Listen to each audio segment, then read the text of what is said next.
श्री राम 39 सर्ग। सीता का श्री राम के समक्ष उनके साथ अपने वनगमन का औचित्य बताना। श्री रामचंद्र जी की यह बात सुनकर सीता को बड़ा दुख हुआ। उनके मुख पर आंसुओं की धारा बह चली और वे धीरे धीरे इस प्रकार कहने लगी, प्राणनाथ, आपने वन में रहने के जो जो दोष बताए हैं वह सब आपका स्नेह पाकर मेरे लिए गुणरूप हो जाएंगे। इस बात को आप अच्छी तरह समझ लें। रघुनंदन, मृग, सिंह, हाथी, शेर, शरभ, चमरी गाय, नील गाय तथा जो अन्य जंगली जीव हैं वे सब के सब आपका रूप देखकर भाग जाएंगे, क्योंकि ऐसा प्रभावशाली स्वरूप उन्होंने पहले कभी नहीं देखा होगा। आपसे तो सभी डरते हैं, फिर वे पशु क्यों नहीं डरेंगे? श्री राम, मुझे गुरुजनों की आज्ञा से निश्चय ही आपके साथ चलना है, क्योंकि आपका वियोग हो जाने पर मैं यहां अपने जीवन का परित्याग कर दूंगी। रघुनाथ जी, आपके समीप रहने पर देवताओं के राजा इंद्र भी बलपूर्वक मेरा तिरस्कार नहीं कर सकते। श्री राम, पतिव्रता स्त्री अपने पति से वियोग होने पर जीवित नहीं रह सकती, ऐसी बात आपने भी मुझे भली भांति दर्शाई है। महाप्राज्ञ, यद्यपि वन में दोष और दुख ही भरे हैं, तथापि अपने पिता के घर पर रहते समय मैं ब्राह्मणों के मुख से पहले यह बात सुन चुकी हूं कि मुझे अवश्य ही वन में रहना पड़ेगा। यह बात मेरे जीवन में सत्य होकर रहेगी। महाबली वीर, हस्तरेखा रेखा देखकर भविष्य की बातें जान लेने वाले ब्राह्मणों के मुख से अपने घर पर ऐसी बात सुनकर मैं सदा ही वनवास के लिए उत्साहित रहती हूँ। प्रियतम, ब्राह्मण से ज्ञात हुआ वन में रहने का आदेश एक न एक दिन मुझे पूरा करना ही पड़ेगा।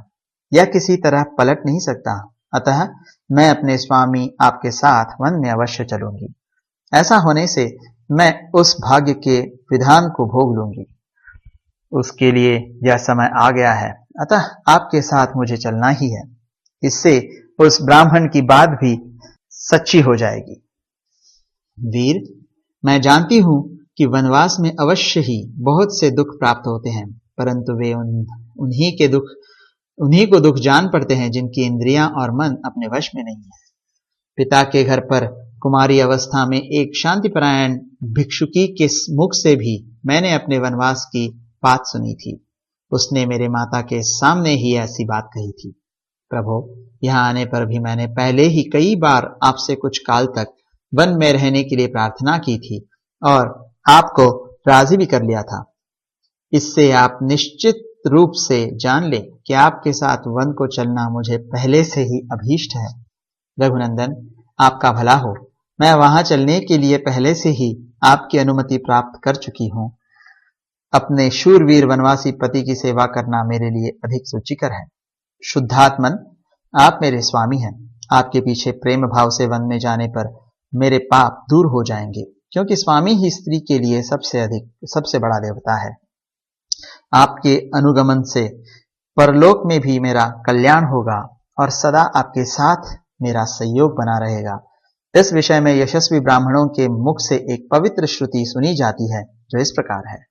महाबली वीर, इस लोक में पिता आदि के द्वारा जो कन्या जिस पुरुष को अपने धर्म के अनुसार जल्द से संकल्प कर दे दी जाती है, वह मरने के बाद परलोक में भी उसी की स्त्री होती है।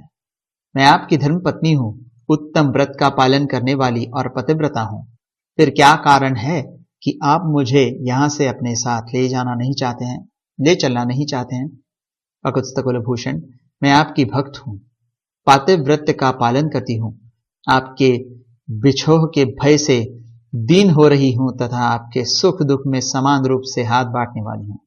मुझे सुख मिले या दुख, मैं दोनों अवस्थाओं में सम रहूंगी, हर्ष या शोक के वशीभूत नहीं होंगी। अतः आप अवश्य ही मुझे साथ ले चलने की कृपा करें। यदि आप इस प्रकार दुख में पड़ी हुई मुझ सेविका को अपने साथ वन में ले जाना नहीं चाहते हैं, तो मैं मृत्यु के लिए विष खा लूंगी, आग में कूद पड़ूंगी अथवा जल में डूब जाऊंगी।